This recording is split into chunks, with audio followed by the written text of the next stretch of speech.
So, first of all today, we went to visit Newmarket trainer George Margarson, who tells us about his exciting filly Lucky Cristal and took us on an exclusive behind-the-scenes look at a stalls test for some of the new 2-year-old fillies in the yard. It's the first time they've been in. They're all 2-year-old fillies. They've got one old horse with them, obviously. We just try and do everything as calm as we can and walk them in, and they'll go through again another couple of times before they run.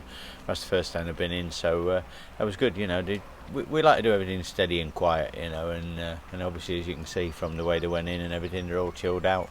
Shouldn't have any problems with them in the future, hopefully. And having that older horse down there with the experience to kind of show them this is fine, nothing's going to happen, that must be quite important. Yeah, she can be quite edgy, that filly, but one of the reasons I put an old horse in is just to lead him out, really. As much as anything, I'm not really bothered the old horse goes in last and comes out, because the 2-year-olds will make their own minds up about what they think of it, obviously. But you just need something for them to follow when they jump.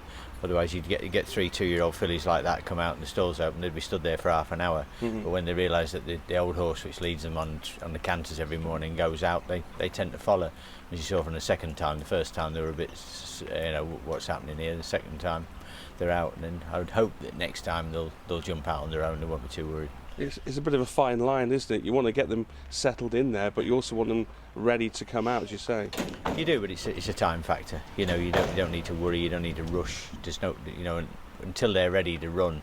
My attitude with 2-year-old fillies or any 2-year-old, unless it's ready to jump out on its own and go, then it's probably not ready to run. It's not mentally ready. And as soon as these are, then they'll be running.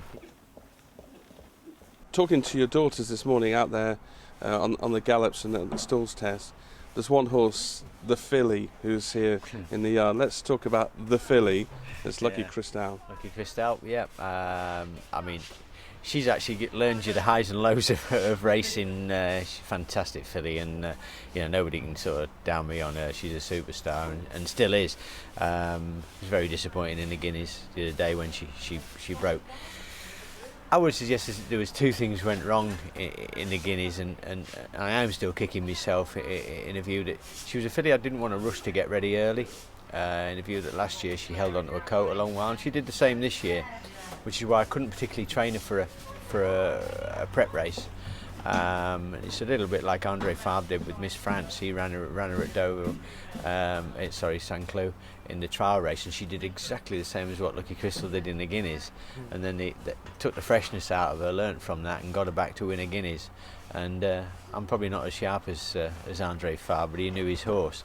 I wasn't expecting my filly to be like that, to be quite honest with you, but I knew she was very, very well, and we'd got her ready for the day. She was fit and ready to roll, and had no issues, and had no idea that she would come out the gates like that, because that's not her.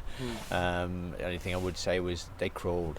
I think Tom was expecting them to go a bit quicker, and I think he didn't want to be too handy like we were in the Albany, and he wanted to take her back and get her switched off, which obviously everything that could go wrong did go wrong, and we've hopefully learnt from it. She's been out and done her first canter today. She's got a few cuts and bumps. She banged her. She also, for me, banged her nose coming out the stalls. She came out with quite a nasty cut on the inside, which would frighten me to death when I first saw it, obviously. And she's got cuts on the front of the legs as well, where she'd run into the back of horses. So I wouldn't like to look at what the back of those horses look like, but and that's why she was throwing her head in the air, but just totally out of character and not her at all. It was a strangely run race, though, wasn't it? The 1,000 Guineas. As you said, they didn't seem to go at any pace, and no one was in showed any eagerness really to move on up, and the ones that were at the back just basically stayed at the back. Yeah, I'd already figured out there wasn't going to be any pace, and I'd actually pre-warned Tom that look, this is what they're doing. And we fair to Maxime Guillon, he got it spot on. Andre Fabre told him to do what I'd told Tom to do, and settle the horse and get it switched off and just go along with it. And the kid knew straight away that wasn't right. The pace, and he was going to end up doing what he did in Saint Cloud with his horse. So he took back and he let it roll on a little bit, got it relaxed, and moved on into the race. And in the real world, if we'd done that, but I think if Tom had done that, she would have been too keen and gone forward. So it wouldn't have worked whatever we'd done, probably. So in hindsight, she just needed a race, whatever would have happened in that race, because of course Miss France was beaten on her seasonal debut, wasn't she? Well, we don't know. I mean, I think in the real world, if it'd been a normal Guineas where they'd gone a good pace, we wouldn't have been having the issue. You know, the annoying thing is what we didn't find out is, and what a lot of people are standing there and say she's just a sprinter. I haven't got a problem if she's just a sprinter, because if she's just a sprinter, she's a very good one. And I haven't got any issues with doing that. There isn't a great strong 3-year-old programme for sprinters, which we all know, but we're patient people, so it wouldn't be the end of the world. She does have an enter in the July Cup in case we decide to go that route with her. But you know, a 3-year-old filly in a race like that would probably struggle a little bit. If we will be training for the Coronation Stakes, and then hope that there's a bit of pace on. But Tom will come and ride her out most mornings 2 weeks before that to get more of a feel and see what he thinks, you know. And we'll decide what we do. Because you'll see her on the gallops and you'll have your opinions, and sometimes the heart may rule the head. But how important is it that Tom Quilly does come and give you almost a neutral opinion to say, look, she's feeling better than last week, I really think she needs this, that and the other? I don't think that's massively important, as much as just having a feel of a horse and sitting on it, you know. If we want to be realistic, Formula 1 drivers just don't jump in the Formula 1 car on a Sunday and go winging round the track on it, you know. Yes, they have the test pilots going round on them, but they get plenty of a feel of it. This filly, Tom had never ever sat on her before she ever ran. He never sat on her at all at home all last year, so I didn't feel the need for him to do that this season. He sat on her a couple of times this year at home. Obviously Racecourse Gallop was one of them, where she was so relaxed and laid back we were a bit worried that she was asleep, and that's what she's like. So he wouldn't probably learn much from that. He would just sort of be riding her and enjoy riding her out because she's a super ride, you know. But it would just give you the feel that it's a bit of bonding time, you know. Yeah. That's about it, because I want him to believe in the filly, which I think he does. He'd be surprised if he wasn't off last year. And people stand and say, has it trained on? Things like that. We know she has. We've no issues. I mean, the family do as well. The half sisters and brothers and the mother. Everything about the horse suggests that there's no issue with her training on. It's just whether we've got it right. And in the real world, would you take a horse that you've been running in 6 furlong nurseries last year and bring it straight in a mile race, a mile handicap the following season, to say you were taking a chance, you know? And probably by stepping straight up from 6 to a mile wasn't the right thing to do, but we had to try it.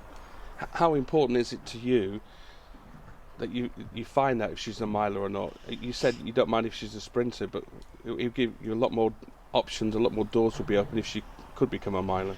Well, it would, but then again, as the season goes on, you are meeting horses with more and more stamina over a mile, whereas this time of the year you are talking a bit more speed horses. It's just that there's a programme for 3-year-old fillies, as we know, and it does constitute that there must be milers. Not you can go sprinting, and if she goes back sprinting, she has to take on older horses. Whereas if she stays a 3-year-old miler filly, she can run all the 3-year-old mile fillies or take on the older fillies if you like. But she doesn't have to take on the old hardened sprinters, which would be tough for a 3-year-old filly, as we know. And if she could actually pull it off and go to a July Cup as a 3-year-old filly and win, she would be a superstar. But I would like to go the traditional route with her and take her there. And end of the year you've got the Foray, Jacques Le Marois. You've got lots of options for her. I've got no worry about travelling her. It wouldn't bother me to take her to the States. If I actually couldn't find anything here for her, I'm adamant we're going to win a Grade 1 or a Group 1 with her this year. And if I have to take her over to America and do it, that's what I'll do. Somewhere along the line I'll make her a Grade 1 winner this year.